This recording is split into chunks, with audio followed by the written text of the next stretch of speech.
నమస్కారం. వినయం మనం తరచుగా వినే మాటే, కాని అసలు దీని అర్థమేంటి? మనల్ని మనం తక్కువ చేసుకోవడమా, లేదంటే దీనికి ఇంకా ఏదైనా లోతైన భావన ఉందా? రండి, ఈరోజు ఒక అద్భుతమైన కథ ద్వారా ఈ ప్రశ్నకు సమాధానం వెతుదాం. నాకు తెలిసినా నేను నెమ్మదిగా ఉంటాను. అబ్బా, ఎంత శక్తివంతమైన వాక్యం గదా ఇది!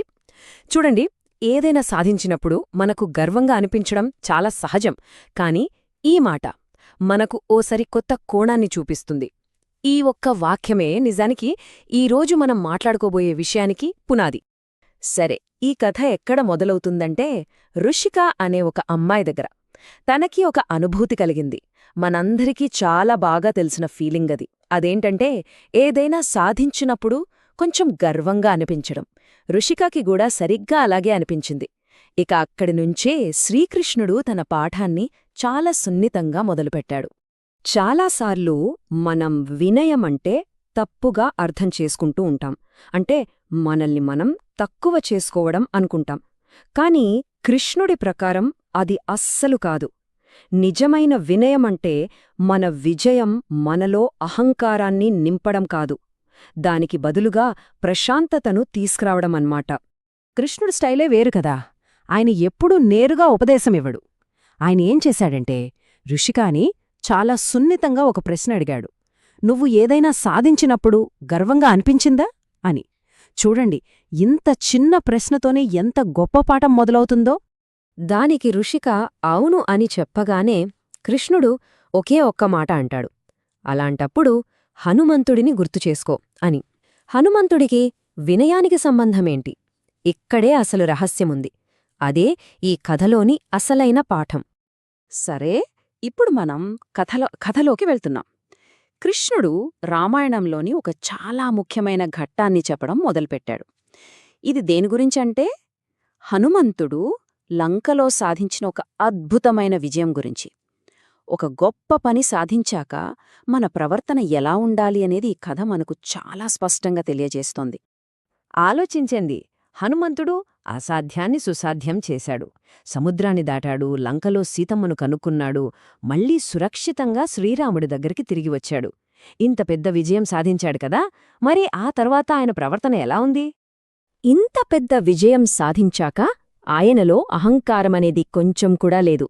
చూశారా, నేనే ఇది చేశాను అనే గర్వం బదులుగా ఆయన రాముణ్ణి సమీపించిన తీరులో అపారమైన భక్తి, వినయం ఇవి మాత్రమే కనిపించాయి. తన విజయాన్ని తన ఘనతగా చెప్పుకోలేదు. ఏమన్నాడంటే, స్వామీ, మీ ఆశీర్వాదంతోనే ఇది సాధ్యమైంది అన్నాడు. అంటే తనను తాను కేవలం ఒక పరికరంగా భావించాడు.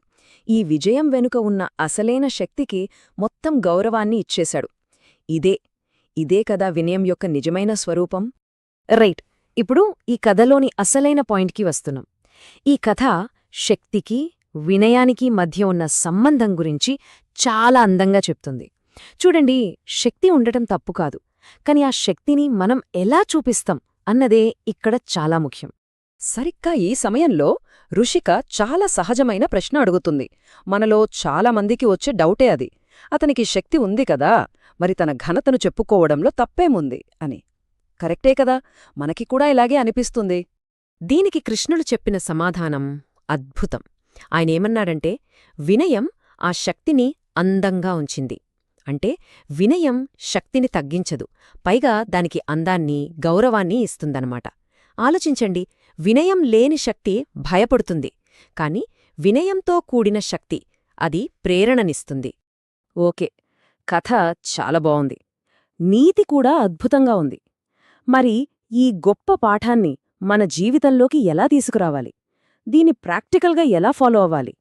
ఆ మార్గాన్ని కూడా కృష్ణుడు చాలా స్పష్టంగా చూపిస్తాడు. ఇదే సింపుల్ డెఫినిషన్. విజయం వచ్చినప్పుడు ఉప్పొంగిపోకుండా శాంతంగా, ప్రశాంతంగా ఉండటమే వినయం. ఆ గెలుపు మనలో అహంకారాన్ని కాదు, సంతృప్తిని నింపాలి. ఇది మనం గుర్తుంచుకోవాల్సిన అసలైన విషయం. చివరిగా రుషిక మరో మంచి ప్రశ్న అడుగుతుంది. అంటే గర్వం లేకుండా సంతోషంగా ఉండాలా? ఈ రెండింటి మధ్య ఉన్న తేడా ఏంటి అని. అంటే విజయాన్ని ఆస్వాదించడం తప్ప? దీనికి కృష్ణుడు చెప్పే సమాధానం మనకు పూర్తి క్లారిటీ ఇచ్చేస్తుంది. సో ఫైనల్గా వినయం అంటే ఏంటి? విజయంలో శాంతంగా ఉండే గుణం. చూడండి, సంతోషమనేది మనసులో ఉంటుంది. గర్వమనేది బయటకు ప్రదర్శించబడుతుంది. గర్వం మనల్ని ఇతరుల నుండి దూరం చేస్తుంది. కాని వినయం అది మనల్ని అందరికీ దగ్గర చేస్తుంది. అదే మనకు నిజమైన అందాన్ని ఇస్తుంది. ఈ విశ్లేషణను కృష్ణుడి చివరి మాటతో ముగిద్దాం. వినయం ఉన్న చోట జ్ఞానం నిలుస్తుంది. మనం ఎంత జ్ఞానాన్ని సంపాదించినా అది నిలబడాలి అంటే వినయం అనే ఫౌండేషన్ ఖచ్చితంగా ఉండాలి. లేదనుకోండి, గర్వం అనే గాలికి ఆ జ్ఞానం మొత్తం ఎగిరిపోతోంది. ఈ మాట గురించి కాస్త ఆలోచిస్తూ ఉండండి.